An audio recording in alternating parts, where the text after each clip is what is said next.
Hello friends, welcome back to our channel. మొదటిసారి మా ఛానల్కి వచ్చినట్లయితే ఒక సబ్స్క్రైబ్ చేసి సపోర్ట్ చేయండి ఫ్రెండ్స్. మీ యొక్క సబ్స్క్రైబ్ మాకు మరిన్ని మంచి వీడియోస్ చేయడానికి మోటివేషన్ ఇస్తుంది. ఇప్పుడు సెక్షన్ 4 ప్రాజెక్ట్ సెక్షన్ను డిజైన్ చేద్దాం. ఈ సెక్షన్ను అన్ని డివైసెస్లో బాగా కనిపించేలా రెస్పాన్సివ్గా రూపొందిస్తాం. ఇక్కడ మనం మొత్తం 3 ప్రాజెక్ట్స్ను యాడ్ చేస్తున్నాం. ప్రతి ప్రాజెక్టుకు సంబంధిస్తున్న గిట్హబ్ లింక్ కూడా ఇస్తాం.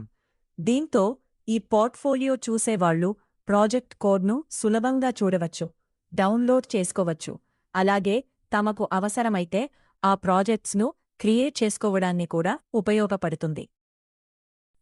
ఇప్పుడు ప్రాజెక్ట్ సెక్షన్ కోసం HTML కోడ్ రాయడం ప్రారంభిద్దాం. ముందుగా సెక్షన్ స్ట్రక్చర్ను క్రియేట్ చేసి అందులో 3 ప్రాజెక్ట్ కార్డ్స్ను యాడ్ చేద్దాం. ప్రతి ప్రాజెక్ట్ కార్డ్లో ప్రాజెక్ట్ టైటిల్ మరియు గిట్హబ్ లింక్స్ బటన్స్ను ఇవ్వాలి. ముందుగా HTMLని పూర్తి చేద్దాం.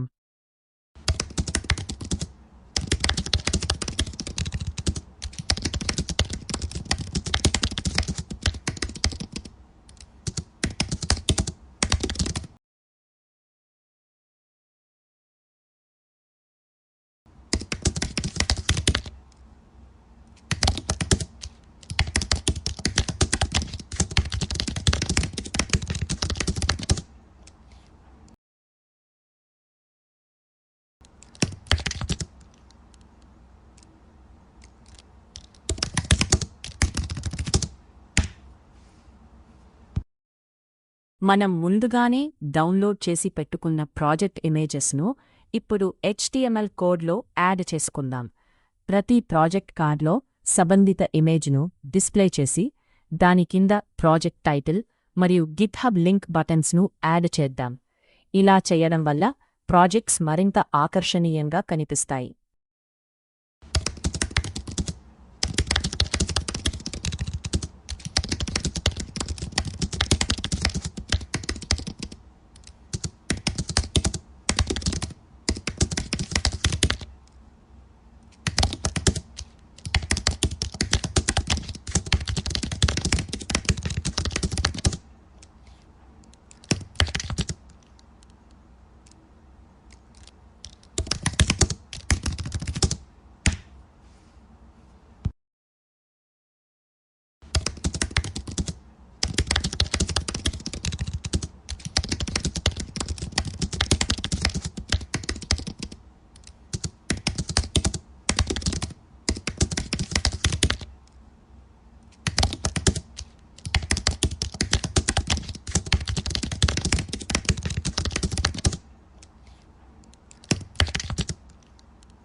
ఇప్పుడు HTML పూర్తయినది కాబట్టి తర్వాత CSS కోడ్లో సెక్షన్ని స్టెప్ బై స్టెప్ డిజైన్ చేద్దాం.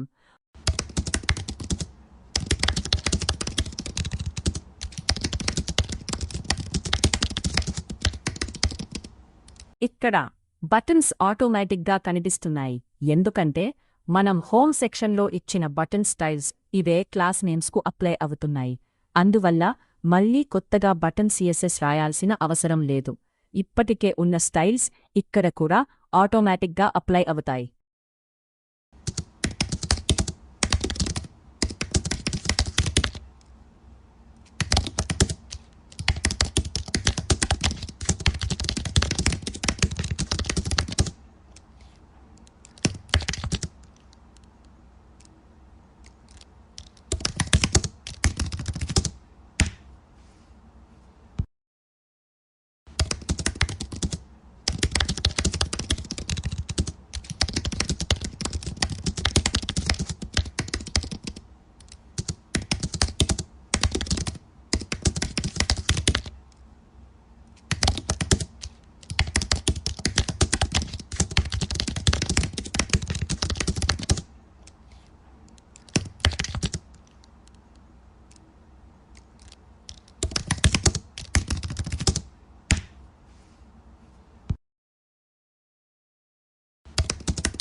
ఇక్కడితో మన ప్రాజెక్ట్ సెక్షన్ విజయవంతంగా పూర్తయింది.